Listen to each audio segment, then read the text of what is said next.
I'm going live now. Okay. So here we go. Okay, boom. And we are live. I want to thank everyone for tuning into a very special edition of Off the Record on the People's Podcast. Today, we have an incredible guest with us, one who's going to give us some amazing information as well as inspiration, and that is none other than Dr. Dionne Mahaffey. How are you doing, ma'am? I am good. Thank you for having me. Yes, honored ma'am. to be here. The honor is ours. The first thing that we want to say is well, I've seen you on Facebook for many years, doing a lot of accomplishing a lot of great things. But let's start with your greeting company. How did that come up? Your greeting card company. How did that come about? Yeah, so Culture Greetings, my grandmother, may she rest in peace, she always kept cards on hand because being thoughtful was something that she, made sure that we understood how important it is to honor people, to recognize and to celebrate people. So she always had, if you stumped your toe, you'd get a card saying, "Oh, Josh, I'm sorry you stumped your toe, baby." That's how she was. And so, when I became an adult, after having observed that, I took on the same practice. I'm always recognizing and acknowledging people, whether it's in moments of sadness or celebratory, whatever the promptings are, I want to make sure that I acknowledge.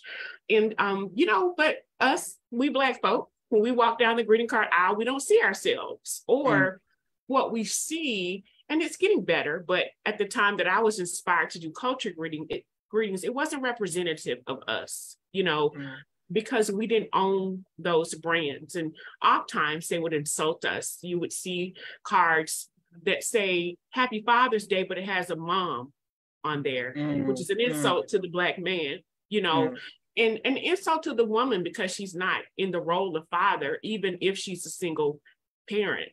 And so I kept thinking about launching something, but I wanted it to be a convenient platform to use. And so I just leveraged all of me. I started my career as a software developer.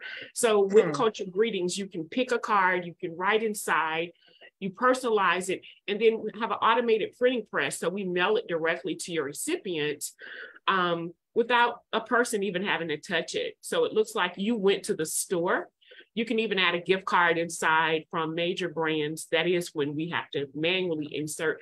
And then I have a tech integration with Walgreens. So if you need a card today, you can go to the website, pick it, and that way you get the Black imagery, you get the style of the card that you want, and you can pick it up at any Walgreens in the country, and there are 9,000 locations. So that is what, Culture Greetings, it's a greeting card brand. It solves for that classic touch, but utilizing modern technology, because that's what we do, right? Everything down to the modern times. So leveraging that and, just making it available, that was something that I really wanted to do. My goodness, that's incredible. Yes, ma'am. Well, congratulations. Thank you. My sister Miriam and Naima both say peace, family, peace, y'all. Thank y'all for watching. We can't wait to put this on YouTube. And what is, once again, ma'am, how do we support the business? How do we get our greeting cards? Where do we go? Yeah, the greeting card brand is at Culture Greetings, CULTURE, greetings, on Instagram or culturegreetings.com, or you can find at Culture Greetings on Facebook. Excellent. Yes, ma'am. Now, let's go back to the software development. I am someone who I think I'm a little too cool to be classified completely nerdy or geeky, but I venture into IT quite often. How did you get into software development? Well, I started programming using very early machine languages like Fortran and COBOL. This was in the 80s because, I'm a little older on the older side. But I started programming in high school in Birmingham, Alabama, actually. And then in college, I eventually minored actually in computer science. And so I moved to Atlanta thinking I wanted to go to law school. And I did for a period of time, but then software just kept pulling on me. And so I started working full time as a software engineer in the 90s. And still to this day, with all the myriad of things that I do, I've been blessed to still have my foot in the software field. So it's always been a part of what I do. Excellent. Yes, ma'am.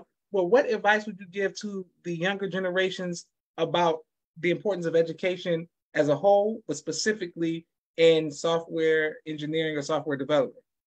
You know what? I hate talking about money, but money is what we need, right? We need resources, right? And so to me, a STEM degree is the best return on your investment.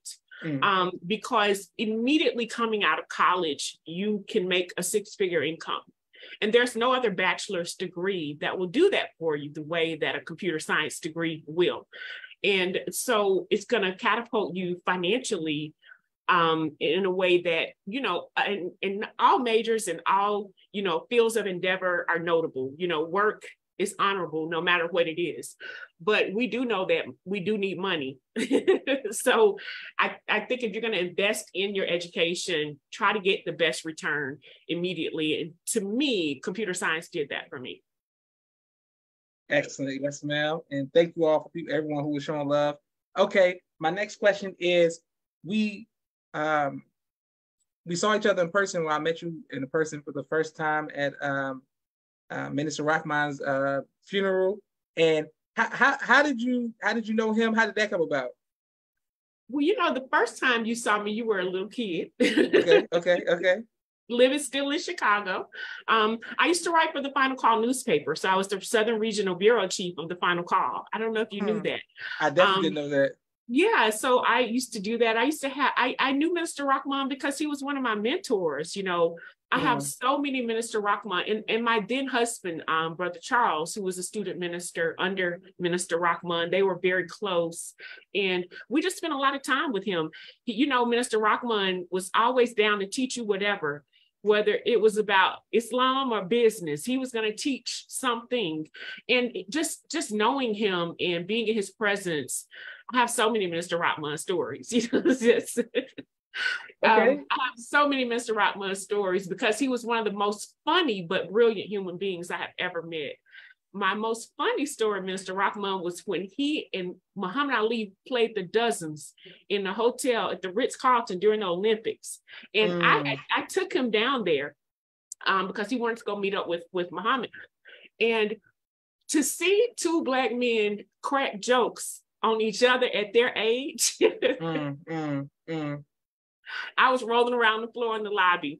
But even in that, he was teaching Muhammad and reminding him about the teachings and what he believes and what, you know, still ties them together as brothers. And so Minister Rahman was going to always make you laugh, but he was going to always learn something. So I miss him.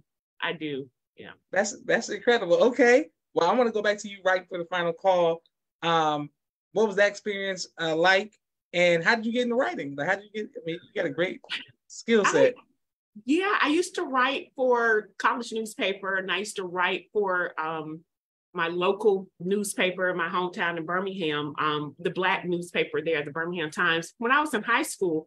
And so when I moved to Atlanta, and I would reach out to the Final Call and say, hey, y'all don't do stories about things going on down here. But it was just me just telling Brother Richard and then Brother James at the time, hey, this just happened. They would be like, well, you write it.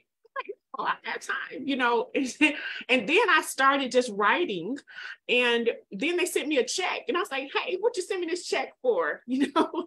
And they were like, because you wrote the story. And it took me a minute to even accept the payment for it because it was a labor of love.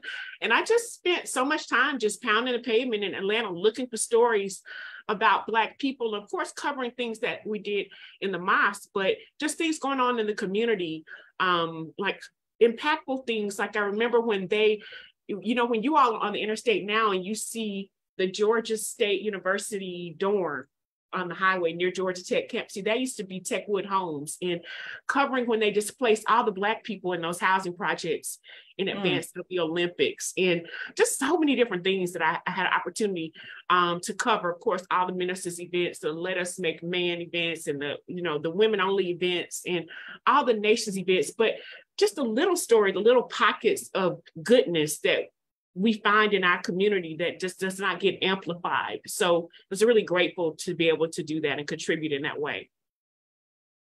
Excellent. Yes, ma'am. Well, you are one of the reasons that I have the People's Podcast, so we can hear this great history I didn't know any of this. All right, great. And once again, people are showing you love. And my sister Miriam says, all praises to our great history. Excellent. Okay, great. My next question for you, ma'am, is we spoke earlier and you said you want to talk about my mom. So how did y'all know each other? Because your mom used to confiscate my camera every time. And I'd have to go get reapproved to come in to say this day. No, just she would do that though. But she, you know, just was an amazing woman. I learned so much from her. One of the most dynamic women that, you know, as a young woman coming into the mosque, she was a few years older than me, and just seeing how she walked her post and how she carried herself and the type of wife and mother she was, even without saying anything, everybody, you couldn't help but learn from her. I was so saddened by her transition, but so grateful to have spent some time, you know, in her presence. The last time that I saw her was when the minister spoke at the Fox Theater, and I sat behind her and I saw her with her grandson and with their sisters and everything. And I just was able to give her a hug. And so I'm grateful that I had that opportunity, because I was able to look her in her eye and say, thank you, look her in her face and say, thank you. So I really appreciated her. Yes, ma'am. Wonderful. And we appreciate you as well. Well, speaking of being a mother, I feel like, I know your children. I don't think you've ever met them, and because you always post them so much in their accomplishments. What advice would you give to future mothers? Let them be who they are, you know, because when you give them the foundation, everything comes back to what it is, right? And let them, I remember, I mean, I think you have so many people, especially this time of year, trying to force their preferences on their children, where they're going to school, what they should major in. And I remember when my daughter graduated from high school, and before she graduated, and we were doing career planning, and I was talking about law school for her, and she looked at me with tears in her eyes. She said, I don't want to do any of that. And I had to take a step back, you know, and let her find her way. And she's a creative, she's a photographer. She does work in tech. She did graduate from Tuskegee University.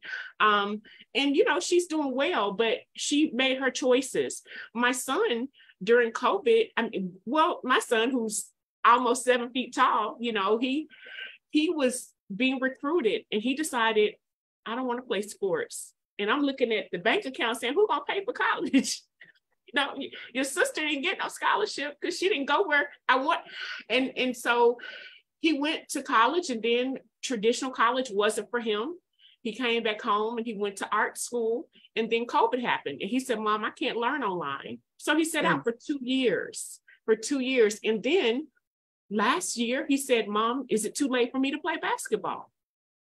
And I was like, you better be glad I'm your mama. So I got on the horn, and I had to find a place for him, because he's not on anybody's radar, and your NCAA clock starts the minute you set foot on campus, whether you play or not. We all have an NCAA ID, and we only get a certain window. But we were blessed to get him at Columbus State. And, you know, so he gets to play for 2 years, you know, and we'll see what happens next. They couldn't believe that he hadn't played in years, you know, and they were like, there's no way he hasn't played. So now he's getting to really realize that dream, to see if there's something that he can do with it beyond just college. That's excellent. Yes, ma'am. Okay, wonderful. Now, Dr. Mahaffey, we have a quick 60-second commercial break for all of the sponsors of the People's Podcast, and then we come back to the rest of the questions. My sister Naima said beautiful advice. Mimi said very good advice. And Mimi said, my sister Miriam says my mom was very happy to see you that day as well. Okay, boom. Excellent. 1 second. Coming right back to Dr. Dionne Mahaffey with her great history and amazing energy. 1 second. A camera and a drone. He does television and film editing. Please reach out to him if you need any of those services. Sister Miriam's ABC I Love Me, children's book and coloring book, and now Spanish book. All 3 available on Amazon.com. Sister Naima's Stay on Point Dance Academy, LLC. She teaches ballet virtually to young girls all across the country, right here in the studios of Atlanta, Georgia. Brother Kenneth's Bow Tie Maker Extraordinaire. He'll ship you bow ties anywhere across the nation. Dr. Henry Carter's King Henry Turkey Legs, right here in Atlanta, Georgia. Brother Rashad Muhammad's COVID-19 disinfected cleaning services out of Chicago. Student Minister Sharif Muhammad's book, A Soldier in the Movement of Christ, available on adulsharif.com. And lastly, Brother Joshua Muhammad's book, Cleopatra, as well as No Father, No Excuse, both available on Amazon. If you would like to donate... Perfect. All right, right back to Dr. Dionne Mahaffey. And my uncle, Minister Jamil, said, Sister Doctor is a precious jewel, capital, all caps locked, jewel in our nation. Absolutely, right? Thank you, Uncle Jamil, for watching the People's Podcast. All right, my question for you, ma'am, is what has been the greatest trial in your life, and how have you overcome that trial? Oh, God. Okay. I don't know if you ever overcome grief. It's a daily journey that I try to manage. I lost my mother in 2021. And last year, on the day of her passing, my phone rang, and it was my nephew's wife, and he had been murdered on that day. So for us, grief back to back like that, really hard, because my nephew would have made 30 a few months later. And, he was just a good kid, God-fearing. My mother lived a long life, and we feel like she died in her sleep without pain. It's hard, but she lived. For my nephew to be snuffed out of here by some young Black men, it's pretty difficult. So that, I don't know that we just learn how to live with grief. It's just a part of the cross I'm going to have to bear. The weight of it will get lighter and we'll carry it differently. But for right now, it's heavy, just thinking about him and my mom, but, they were both believing people. And so I just believe that their spirit is still here with me. I spend time with them a lot, and so they'll always be a part of me, but that's been the biggest thing to date, Yes, ma'am. Well, we're sending positive energy and love your way. May God comfort and heal you and your family. What has been your greatest joy in life? These little knuckleheads running around. My children, because I learned so much from them, and just you all's whole generation, where I think with us Gen X, we did whatever we had to do, and that has some good in it, but you all do what you want to do. Yes, ma'am. Y'all do what you want to do, and you're not going to do something that you don't want to do. And you don't worry about the repercussions, and you don't worry about the judgment that might come as a result of you choosing your path. And I think that's very honorable. And I learned a lot from my greatest joys, my two children, because they do it. I was always hard-headed, by the way. I tell people if I ever did stand-up comedy, it would be called F and Conduct, because Mr. Jamil probably said, yes, you hard-headed, you real hard-headed. And so, I did a lot of what I wanted to do in life, but even just looking at you all's generation, I felt like I've taken risks in life, but you all take it another level. And we always had a safety net, and you all are just no holds barred. You're gonna go for it. And I admire that. And so my two greatest joys is watching my children navigate this world. And I let them make their mistakes, and I give guidance when they ask for it, but I learn a lot from them. Excellent. Yes, ma'am. And people are showing you love all across the country. And my sister Miriam says she's sending you love to heal and grieve the loss of your loved ones. The spirits are always with you for sure. Thank you, Mimi. Mimi's all deep and stuff. That's right, Mimi. Thank you. All right, boom. What's your favorite type of music to listen to? Ooh. I'm lose my black card. I listen to I'm a child of the 80s. Yes, ma'am. So with the MGT, the MTV generation. So I listen to I listen to classic soul, but I can listen to rock too. You know, I listen to, I love hip hop, but I'm really into like some oldies, you know. If Mr. Jamil's still on, whenever he'll post something and he'll post something like, what would you be playing in this car? And then I just hit it with all me and Sister Sharice in DC. We love old music. So I love soul music, anything that's soulful, you know, no matter the genre, hip hop, you know, classic R&B, old school. I listen to some country music even, yes, you know. I love all types of music. Okay, great. Will you ever write a book about your life? I don't know. I don't know. I never thought about that. If I did something like that, it wouldn't be for public consumption per se, but really, I think we all need to memorialize our stories for our children and our family. You know, so my mother, she would always tell us, I'm writing a book about my life, but she did write a lot of things down. There are things that we even discovered that we didn't know. So I'm grateful that she did that. It didn't really need to be for public consumption because we, as her children, benefit from it. So I have thought about that, using something like Storyful and those services to document, you know, the history of our family as I know it for my children. Incredible. Yes, ma'am. All right. Well, Dr. Dionne Mahaffey, what would you like your legacy to be? You know, that dash. My mother always talked about that dash. And, you know, I want to make sure, well, my purpose, I know, is just to help people become the best version of themselves. And so wherever I am, I try to make it a better place. I try to improve it. I strive to be philanthropic, to give of my time, talent, and any resources that I have available.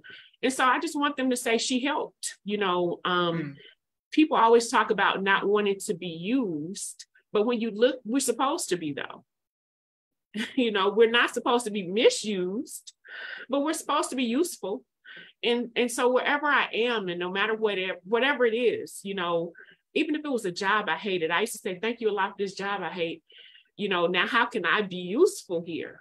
And how can I, you know, I don't want to be misused, but how can I be useful? How can I leave it better than I found it? So that's just really what I strive to do every day, is to leave places better than I found it. What an incredible legacy. Yes, ma'am.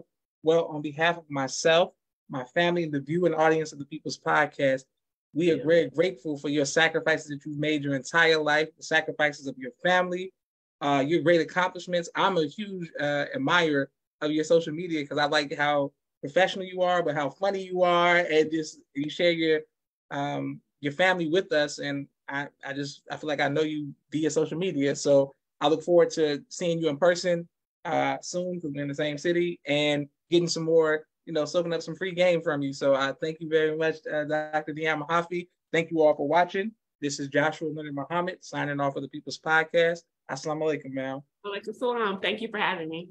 Thank you.